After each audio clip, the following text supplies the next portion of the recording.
말씀드리지만 시편은 시기 때문에 처음에 읽으면서 본문을 세세하게 이렇게 묵상하지 않아도 뭔가 이렇게 느낌이 있고 또 좀 감흥이 있고 그래야 되죠. 그래서 아마 여러분 읽으시면서도 분위기가 이렇게 막 밝고 명랑하고 이런 분위기는 아니다 이렇게 아실 수 있을 거예요. 본문을 조금 더 상세하게 이해를 하기 위해서 좀 해석을 하고 또 설명을 하고 그 이후에 이 시인이 또 이 성도가 어떤 상황에서 어떤 간구를 했는지에 대해서 좀 더 살펴보려고 합니다. 흔히 이 시는 굉장히 크게 아픈 사람이 질병 때문에 하나님 앞에 간구하는 시 이렇게 흔히 이해하곤 합니다. 꼭 그런 것은 아닌데 일반적으로 그런 문제를 갖고 있는 사람이 주님 앞에 부른 것이 아니냐 또 주님 앞에 이렇게 간구한 것이 아닌가 이렇게 생각하곤 합니다. 크게 보면 세 개의 연으로 본문이 전개가 됩니다. 1절부터 3절에서는 시인이 현재 상황에 대해서 고백을 하고요. 두 번째로는 4절에서 7절까지 하나님 앞에 간구를 하고 또 8절부터 10절까지 해서 기도응답으로 하나님 앞에 고백하고 선포하는 그런 내용으로 되어 있습니다. 먼저 제일 첫 번째 부분 1절부터 3절입니다. 여기는 시인이 탄식하면서 자신의 상황에 대해서 하나님 앞에 아뢰이는 그런 내용입니다. 1절부터 3절에 보시면 크게 4번에 걸쳐서 여호와를 부릅니다. 여호와여, 여호와여, 여호와여, 여호와여 이렇게 4번 부릅니다. 그래서 어찌 보면 이 시인이 자기 상황을 설명하기 위해서 사용했던 단어들보다 이게 제일 많이 나오는 단어예요. 하나님, 하나님. 우리식으로 하면 그냥 주님, 주님 이렇게 주님을 4번 이렇게 반복해서 불렀어요. 뭐라고 이제 부르면서 이제 호소를 하고 이야기를 했는가? 1절에 보면 제일 처음에 여호와여 주의 분노로 나를 책망하지 마시오며 주의 진노로 나를 징계하지 마옵소서. 똑같은 내용이죠. 똑같은 내용을 2번 반복한 거예요. 그래서 이 내용을 보면 어찌 보면 지금 당하고 있는 현실, 좋지 않은 상황, 그 육적인 질병일 경우에 하나님께서 분노하시고 진노하셔서 나를 책망하시고 징계하셨기 때문에 일면 하나님의 심판을 받아서 이런 어려운 일을 당한 것이다. 이렇게 고백하는 그런 내용입니다. 우리가 늘 살아가면서 과연 어떤 사람이 질병에 걸렸을 때 특별히 죽을 만큼 큰 심각한 병에 걸렸을 때 그게 과연 하나님이 심판을 받은 것이냐 죄악 때문이냐 여기에 대해서 여러 가지 이야기를 합니다. 그런데 어떤 잘못된 행동을 했기 때문에 심판을 받아서 질병에 걸리는 경우도 분명히 있습니다. 근데 안 그런 경우도 있기는 하죠. 하지만 크게 보면 원래 하나님이 아담을 만드시고 온 세상을 만드셨을 때는 질병을 만들지 않으셨습니다.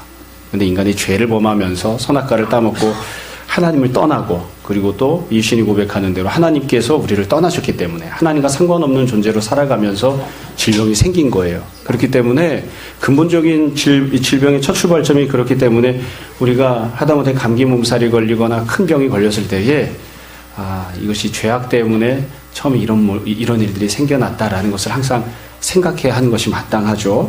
그래서 이 시인이 이야기를 하면서 하나님께서 나를 책망하시고 나를 징계하시는 그렇게 안 하셨으면 좋겠다. 그래서 자기 상황을 설명을 합니다.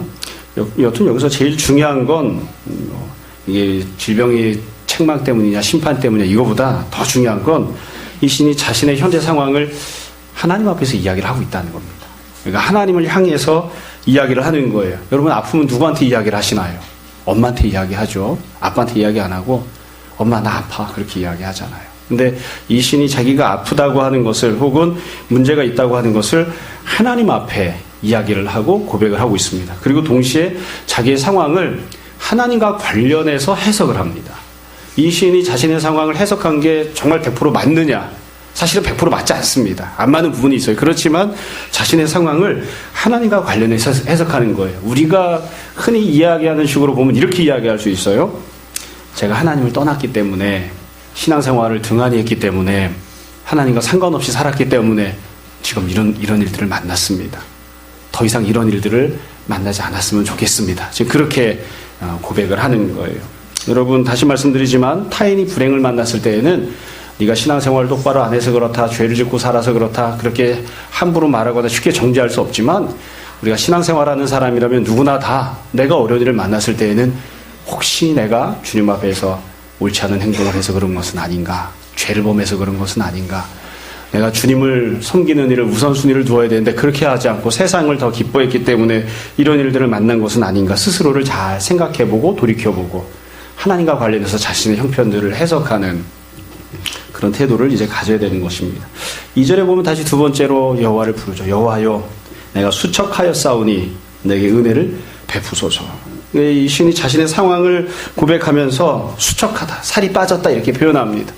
요즘 어머니들이 하는 이야기로 치면 이제 자식을 쳐다보면서 등가죽이 배에 붙었다 뭐 이렇게 이야기하죠. 수척하다. 물론 이게 자식을 사랑하는 어머니들은 제가 보기에는 아들이 막 몸짱인데도 불구하고 아이고 우리 아들은 허리가 개미허리만 해요 막 이렇게 염려하는 엄마들이 많아요. 근데 지금 이 시인은 그런 상황이 아니에요. 실제로 수척한 거예요. 살이 쪽쪽 빠지는 그런 모습인 거죠. 그래서 살이 빠져서 뒤에 있는 표현을 기준으로 이야기하자면 뼈만 앙상하게 남은 그런 지경입니다. 여러분 아파서 살이 막 이렇게 빠져보신 적이 있나요?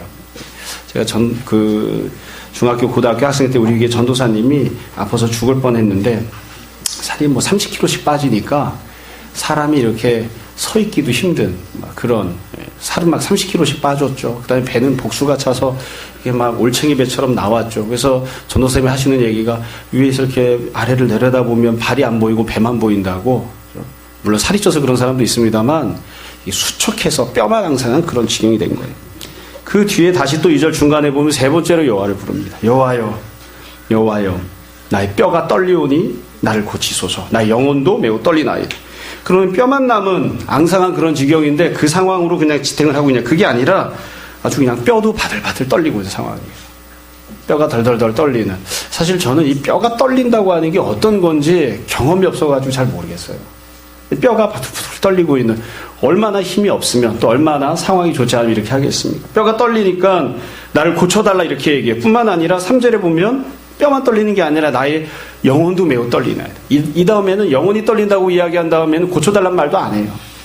여러분, 한 사람의 영혼이 떨리고 있는지 안 떨리고 있는지는 주변에 있는 사람은 모릅니다. 이건 하나님만 아시죠. 우리가 어떻게 옆에 있는 사람 영혼을 보겠습니까? 그 사람의 마음 조절 헤아리지 못한 때들이 많은데. 그래서 이 사람이 내가 이렇게 수척하고 뼈가 떨리는 지경일 뿐만 아니라 내 영혼은 더 불쌍합니다. 내 영혼은 더 가련합니다. 내 영혼이 부들부들 떨고 있는 것을 주님이 보고 계시지 않습니까? 내가 그렇게 내 영혼도 가련한 지경, 불쌍한 지경입니다. 그렇게 이야기를 해요. 이 사람은 어쩔 수 없는 육적인 존재인지라 육적으로 연약한 그런 상황이 되면 마음도 연약해지고 영혼도 연약해지는 게 어쩔 수 없는 것 같습니다. 물론 거꾸로도 서로 영향을 끼칩니다만, 그래서 우리가 그렇게 이야기를 하잖아요. 가난한 사람은 물질만 가난한 게 아니라 마음도 가난한 사람의 마음을 자꾸 가져요. 예수님 믿는 사람은 그렇게 하면 안 됩니다. 몸이 아픈 사람은 몸만 아픈 것이 아니라 그 사람의 마음과 영혼도 아픈 사람의 그런 마음과 영혼을 갖는 데들이 참 많습니다. 그러니까 이 시인이 고백하는 거예요. 나는 몸도 마음도 지금 다 부들부들 떨리는, 서 있기도 힘든 그런 지경입니다. 내가 병들어서 또 내가 다른 여러 가지 힘들고 어려운 상황 때문에 내 코가 죽음과 맞닿아 있습니다. 그렇게 고백하는 그런 모습입니다. 맨 끝에 다시 한 번 더 여호와를 부르죠. 3절 끝에 보시면 여호와여 어느 때까지니까. 이건 아마 흐느낌인 것 같아요. 이게 막 흐느끼면서 하나님 앞에 질문하는 거죠. 하나님 언제까지 이렇게 살아야 됩니까? 이러면서 은혜를 구하는, 긍휼을 구하는. 아마 이 시인이 구체적으로 표현은 안 했지만 이 시인이 갖고 있었던 눈동자, 이 시인의 어투, 이 시인의 행동들을 가만히 생각해 보면 정말 가련한, 또 긍휼히 여길 수밖에 없는 그런 불쌍한 모습이 아니었을까 싶습니다. 자, 이게 시인이 자신의 상황을 표현한 거예요. 자기가 어떤 현실에 처해 있는지를 고백한 것인데, 이 1절부터 3절까지 나오는 내용들 안에는 내용은 중요한 특징이 있습니다. 이미 다 말씀을 드렸습니다만 시인이 자신의 상황을, 자신이 힘겹고 어려운 현실을 고백할 때에 하나님 앞에 이 모든 것들을 내어놓고 이야기를 합니다. 또 하나님 앞에서 여호와를 부르면서 이야기를 합니다. 하나님께 내 형편을 아뢰는 거예요. 다른 누군가에게가 아니라 또 자신의 상황을 하나님과 관련해서 생각하고 해석하면서 이야기를 하고 있는 거예요. 이건 뭐 교리가 아닙니다. 그래서 모든 문제를 하나님 안에서 하나님 앞에서 고백하고 표현하려고 하는 그런 모습입니다. 이걸 달리 이야기하면 이렇게 이야기할 수 있습니다. 이 신이 어려운 상황을 만나서 어떤 마음을 품고 있는가? 자기 자신을 하나님 앞에 세우는 마음을 지금 갖고 있습니다. 하나님 앞에 세우는, 그리고 자기 자신의 있는 모습을 그대로 하나님 앞에 드러내 보이는, 그리고 하나님께서 나의 모든 문제와 현실을 도와주시기를 원하는 그런 모습으로 지금 시인이 자신의 모습을, 자신의 현실을 고백을 합니다. 자, 여러분, 1절부터 3절까지 내용을 보시면 다 아시겠습니다만, 우리는 어떤 문제를 만나면 어떻게 하는가. 사실은 누구나 다 어려운 일이 있으면 자신의 어려운 일을 가리기를 원합니다. 신앙생활을 잘하고 오랫동안 친하게 지내왔던 사람도 내가 갖고 있는 어려움이나 문제를 드러내면 그 사람이 나를 멸시하거나 혹은 내 약점을 잡은 것처럼 행동하는 그런 때들이 너무나 잘 생기기 때문에 믿을 수 없는 것이 인간인지라 나의 부족한 부분을 가리려고 하고 숨기려고 하고 아무것도 아닌 것처럼 보이려고 하는 그런 때들이 참 많죠. 이 시인이 하나님 앞에서 자신의 모습을 있는 그대로 드러내는 그런 모습으로 자신을 고백하고 있습니다. 자, 두 번째로 4절부터 7절에 보시면 이렇게 현실을 고백한 이후에 간구를 합니다.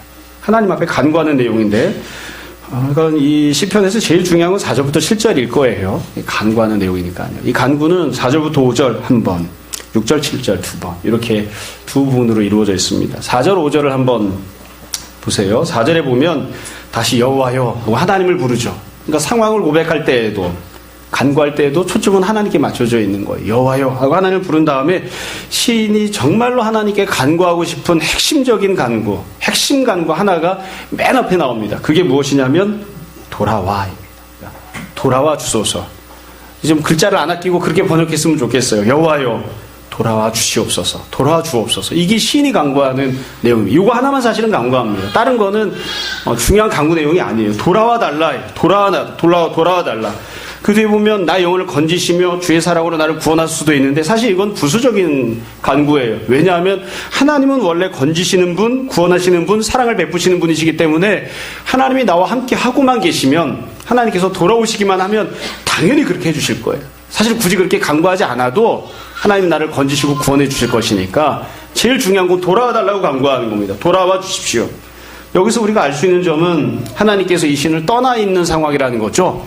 시인과 하나님이 서로 결별한 상태예요. 서로 등 돌리고 있는 상황입니다. 그래서 이 돌아와 달라고 하는 표현을 우리가 조금 더 생각해 볼 필요가 있어요. 어쩌면 이게 단순한 억측이거나 좀 지나친 해석일 수도 있지만 돌아와 달라고 하는 말은 원래 있던 곳으로 돌아와 달라는 겁니다. 여러분 생각해 보십시오.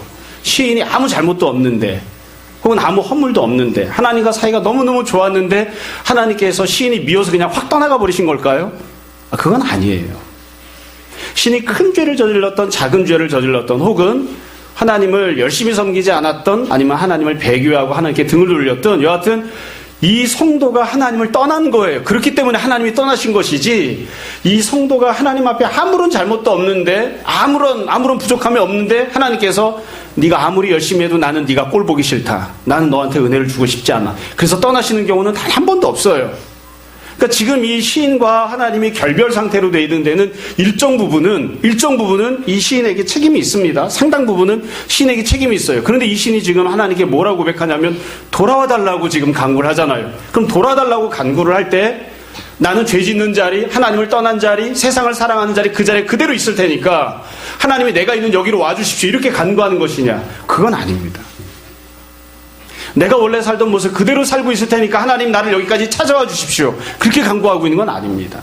그러니까 이 시인은 상세하게 설명은 안 했지만 사실 어떤 내용이 안에 간접적으로 내재되어 있냐면 이 시인이 자기가 살던 모습, 자기가 하나님을 떠난 모습 거기에서 그런 삶을 그만두고 원래 하나님과 함께하고 있던 자리로 시인이 돌아왔어요. 처음에는 하나님과 함께하고 있다가 이 시인이 하나님을 떠났고 그래서 하나님도 떠나신 거예요. 서로 상관없이 지내고 있었는데 이 시인이 자기가 원래 하나님과 함께하고 있던 자리로 돌아온 거예요. 그 시인이 돌아와서 그 자리로 돌아오면 하나님이 계실 것이라 생각했는데 그것만으로 충분할 것이라 생각을 했는데 와서 보니까 하나님이 안 계세요. 그러니까 이 시인이 자기가 원래 있던 자리로 돌아온 다음에 하나님에게 간구하는 겁니다. 주님 저는 돌아왔습니다. 제가 하나님 만나기 위해서 돌아왔습니다. 하나님께서도 돌아와 주십시오. 그렇게 간구하고 있는 거죠. 그러니까 이게 이 시인이 간구하는 내용을 우리가 잘 이제 생각해 볼 필요가 있어요. 그냥 나는 내 멋대로 살 테니까 내 하고 싶은 대로 살 테니까 내가 이게 죄 때문이든 무엇 때문이든 내가 있는 자리로 찾아와서 어떻게든 은혜를 좀 베풀어 주십시오. 이렇게 지금 간구하고 있는 게 아니에요. 나는 돌아왔습니다. 하나님 만나기 위해서 돌아왔습니다. 하나님께서도 원래 우리가 교제하고 원래 우리가 하나로 지내던 그곳으로 돌아와 주십시오. 이렇게 간구하고 있는 거예요. 그리고 난 다음에 뭐라고 표현을 하냐면 돌아달라고 하면서 5절을 보세요. 사망 중에서는 주를 기억하는 일이 없사오니 수월에서 주께 감사할 자 누구리까. 이게 뭐 복잡한 내용이 아닙니다. 그냥 문학적으로 표현하는 것이고요. 하나님께서 돌아와 주시지 않으시면 난 이제 죽는 것 말고는 다른 길이 없습니다. 그냥 죽을 수밖에 없습니다. 그렇게 표현을 한 겁니다. 수월에 가서 감사할 자가 누가 있겠습니까? 이게 지옥이거든요. 죽은 다음에 가는 음부의 세상에서 누가 하나님께 감사하고 찬양하겠습니까? 내가 죽기 전에 돌아와 주십시오. 이렇게 표현한 거예요. 그러니까 이 4절 5절에서 이 시인의 하나님 앞에 간구하는 내용은 아주 간단합니다. 제발 돌아와 주십시오. 만약에 하나님이 돌아와 주시지 않으시면 나는 죽는 것 이외에 다른 아무것도 맞이할 것이 없습니다. 죽기 전에 나를 좀 살펴주십시오. 이렇게 돌아와 달라고 고백을 하는 거예요. 자, 그리고 난 다음에 6절 7절이 또 다른 간구가 나옵니다. 여러분 상식적으로 생각을 해보세요. 여러분이 시를 쓰거나 여러분이 하나님 앞에 간구한다고 치면 하나님 돌아와 주십시오. 안 그러면 저는 죽습니다. 이렇게 이야기했으면 6절 7절에 그 다음에 뭐라고 간구하시겠습니까? 6절 7절이 되면 사실은 훨씬 더 강력한 부르짖음을 호소해야 정상적인 거죠. 자기가 정말로 하고 싶은 간구를, 정말로 받고 싶은 은혜를 6절 7절에 가면 막 하나님 앞에 간구해야 마땅할 거예요. 뭐 사실 그냥 뭐 저처럼 문학적 상상력이 없는 사람은 6절에서 하나님 제가 갖고 있는 1번 질병, 2번 질병, 3번, 4번 이런 상황들을 다 고쳐주시오. 이렇게 이야기하고 싶을 것 같아요. 근데 6절 7절에 보면 시인이 아주 독특하게 간구를 합니다. 있는 그대로 보시면 6절 7절은 시인이 간구하는 게 아니라 다시 한 번 더 자신의 상황을 설명을 해요. 하나님 앞에 내가 돌아왔는데, 하나님을 지금 기다리고 있는데, 하나님이 돌아오시기를 간절히 부르짖고 있는데, 그렇게 부르짖고 있는 나의 현재의 상황, 돌아온 하나님 앞으로 돌아온 나는 어떠한 상황에 처해 있느냐? 6절 7절에 보시면 눈을 가지고, 이 보는 눈이 있죠. 눈을 기준으로 세 가지를 가지고 설명을 하고 있어요. 6절을 보세요. 내가 탄식함으로 피곤하여 밤마다 눈물로 내 침상을 띄우며 내 요를 적시나이다. 이 시인이 첫 번째 이야기는 눈과 관련된 내용은 뭐냐면 내 안에 탄식함이 있어요. 피곤함이 있고, 그렇기 때문에 내 안에, 내 마음 안에 있는 탄식 때문에 내 눈으로 겉으로 눈물을 막 쏟아내고 있는 거예요. 얼마나 많이 쏟아내는지 침상을 띄우고 내 요를 적시나이다. 이게 아마 과장법이겠죠. 그렇지만 정말 얼마나 많이 눈물을 흘리고 있는지를 이야기를 합니다. 그러니까 그만큼 시인의 마음 안에 탄식이 가득한 거예요. 그러니까 내가 내 마음 안에 탄식이 가득해서 내 눈으로 눈물을 지금 쏟아내고 있습니다. 그리고 그 다음에 다시 보면 또 뭐라고 표현하냐. 7절에 보시면 내 눈이 근심으로 말미암아 쇠하며 내 마음 안에 근심이 들어있습니다. 내 마음 안에 근심이 있기 때문에 그 결과가 어떻게 나타나느냐. 내 눈에 힘이 없어지고 내 눈이 쇠하는 그런 모습이 생기는 거예요. 7절 끝에 보시면 내 모든 대적으로 말미암아 원인은 내 주변에 있는 대적들이, 이게 질병이 되었던 가난이 되었던 아니면 또 다른 누군가가 되었던 대적들이 있고 그것 때문에 내 눈이 어두워지는 그런 모습이라고 지금 시인이 고백을 합니다. 이게 6절 7절에 나오는 내용이에요. 자, 다시 한번 정리를 해보면 이렇습니다. 시인이 자기 마음과 그것 때문에 생겨나는 겉으로 드러나는 결과들을 이야기해요. 마음 안에 탄식이 있고 마음 안에 근심이 있고 또 마음과 주변에 대적들이 있습니다. 그렇기 때문에 눈으로 눈물을 쏟아내고 눈이 쇠하고 눈이 어두워지는 그런 일들을 지금 자기가 당하고 있다. 이렇게 고백을 하고 있어요. 사실 제가 이 오늘 시편을 준비하면서 나는 이렇게 힘들고 어려웠던 적이 언제 있는가 생각을 해봤어요. 내가 이런 상황이면 주님 앞에 어떻게 할까? 그래서 그런 동감하는 마음을 좀 달라고 기도를 했는데 그런 동감하는 마음은 잘 생기질 않고 참 묘하게도 오늘 아침에 이렇게 설교하러 올라오는데 눈만 침침하더라고요. 지금도 눈이 좀 침침합니다. 이게 노안이 와서 그런 것이기도 한데 피곤해서 그런 것이기도 하고요. 이 신이 어떠했을까? 눈으로는 눈물만 쏟아내고 눈이 쇠하고 참 눈이 어두워진 그런 모습. 여러분 이 시인이 했던 내용을 잘 생각을 해보세요. 다시 한번 말씀드릴게요.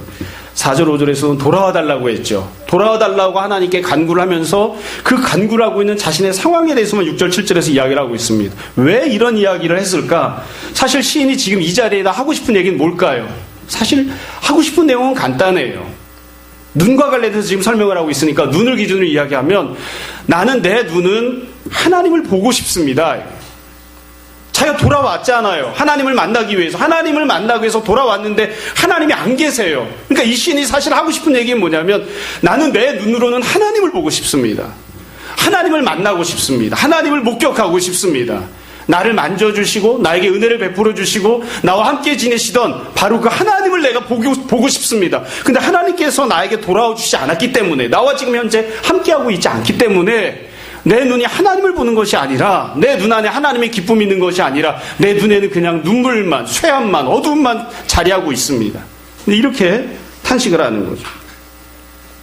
결국 하나님 앞에 돌아왔지만 아무것도 변하지 않는 그런 현실을 이 시인이 하나님 앞에 토로하고 있는 거예요. 그래서 6절 7절은 어찌 보면 이 하나님 앞에서 염치가 없어서 혹은 참 부끄러워서 이렇게 이야기하고 있는 건지도 모르겠어요. 그러니까 다시 말씀드리지만 직접적으로 시인이 하고 싶은 얘기는 하나님 돌아와 주십시오. 4절 5절 6절 7절에서는 저로 하여금 하나님을 좀 보게 해주십시오. 이거예요, 사실은. 근데 보게 해달라는 말을 염치가 없으니까 못하고 있는 거예요. 그리고서는 제가 하나님을 보는 눈이 되었으면 좋겠는데 눈으로 그냥 마음에 계속 근심이 있어서, 탄식이 있어서 눈물만 쏟아내고 눈이 힘이 없고 이것 말고는 하는 게 없네요. 이렇게 지금 고백을 하는 거예요.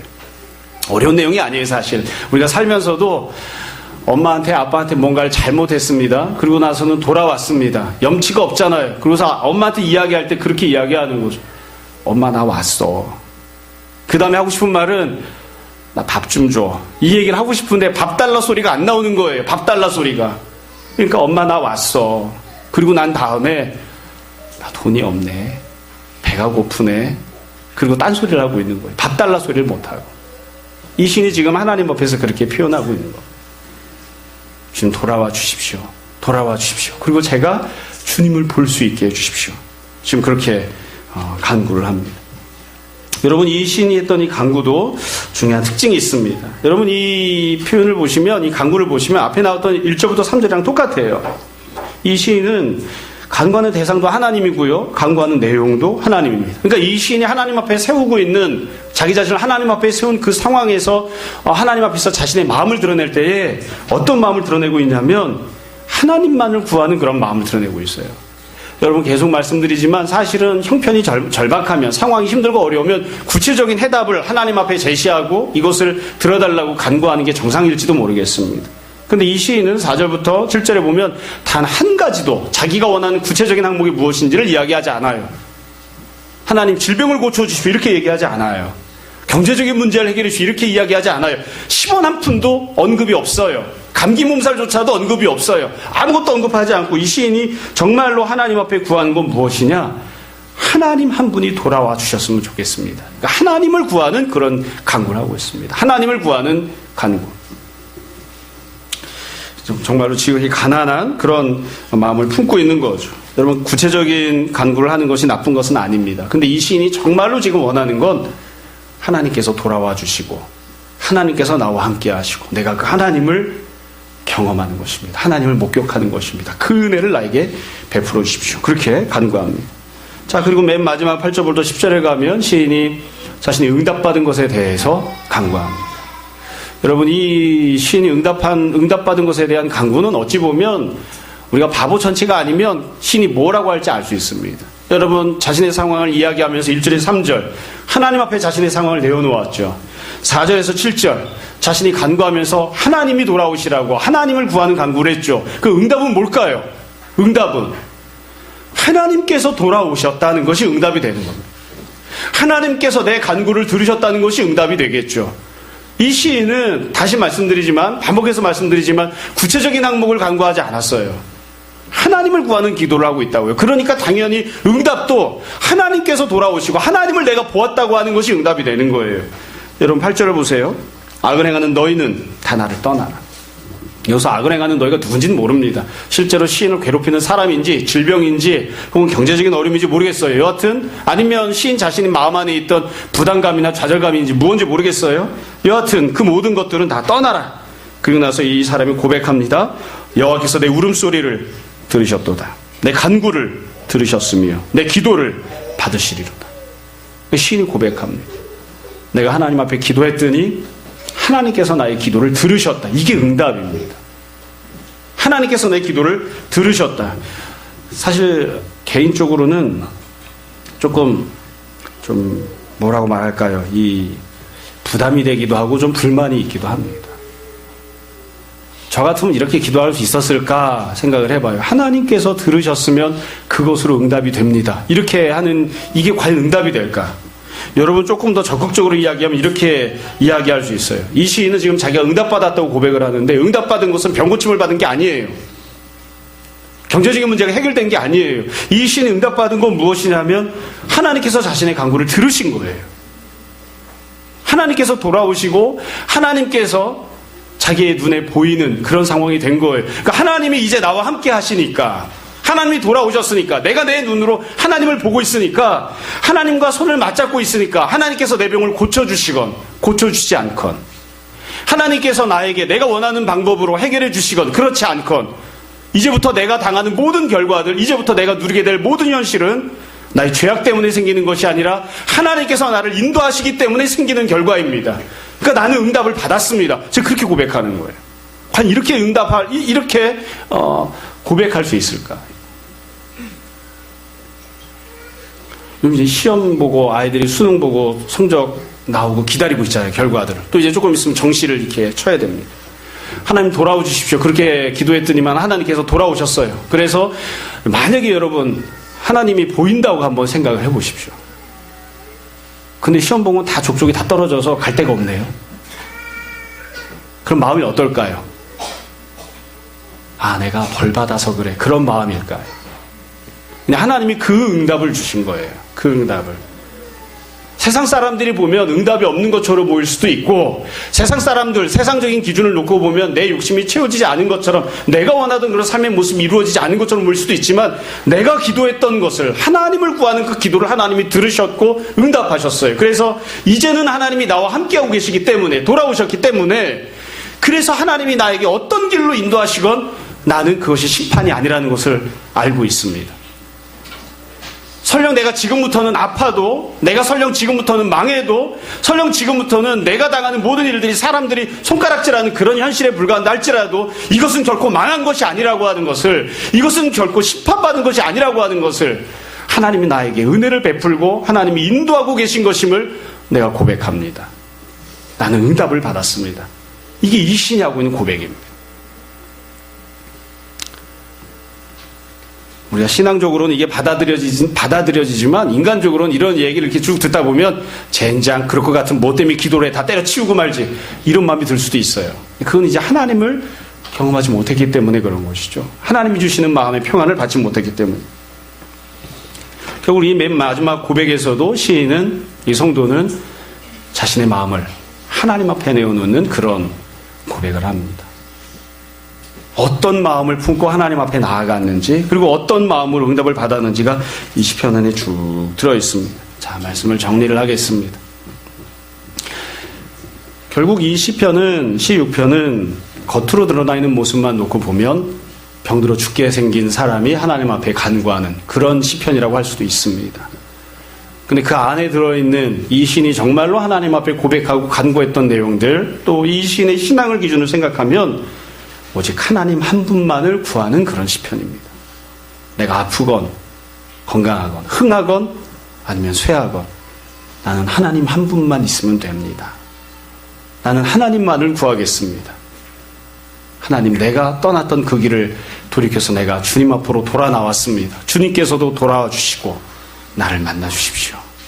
내 눈에 주님을 목격하게 하여 주옵소서. 그러면 주님께서 어떠한 길로 인도하시건 내가 슬퍼하지 않을 것입니다. 이렇게 고백하는. 여러분, 이 시인이 응답을 받았을까요? 받지 못했을까요? 하나님이 돌아오셨을까요? 안 돌아오셨을까요? 이 시인이 돌아온 하나님을 목격하는 은혜를 누리고 삶을 마무리했을까요? 아니면 돌아온 하나님을 경험하지 못한 채 여전히 슬퍼하고 탄식하면서 상황들을 정리를 했을까요? 저는 하나님께서 응답하셨으리라 믿습니다. 결국 시 6편에서 이 시인이 하나님께서 내 울음소리를 들었도다 이렇게 간증을 하잖아요. 고백을 하잖아요. 내 울음소리를 들으셨다라고 그렇게 고백하는 이 시인의 고백은 자신이 먼저 주님 앞에 돌아 나오고 다른 무엇이 아니라 오직 하나님만을 구하는 그런 기도를 할 때에 주께서 그 기도를 결코 땅에 떨어지지 않게 하시고 반드시 응답하신다는 그런 간구이고 고백입니다. 우리가 모쪼록 삶을 살아가면서 구체적인 무언가를 구하는 또 그런 응답을 받는 그런 삶도 참 귀하고 아름답지만 이 신이 보여주었던 이런 마음, 이런 고백으로 주님 앞에 나아가는 사람들이 되었으면 좋겠습니다. 사소한 문제를 만나건 큰 문제를 만나건 어떤 종류의 어려움과 위험에 처하건 하나님 앞에 서는 사람, 하나님을 구하는 사람. 그래서 어려운 길을 가도 하나님께서 내 손을 맞잡고 걸어가 주시는 하나님을 경험하고 누리는 귀한 응답받는 성도들로 우리가 살았으면 좋겠습니다. 그런 귀한 은혜가 우리 모두에게 날마다 풍성하기를 주님 이름으로 축원합니다. 제가 잠시 기도하겠습니다. 말씀을 정도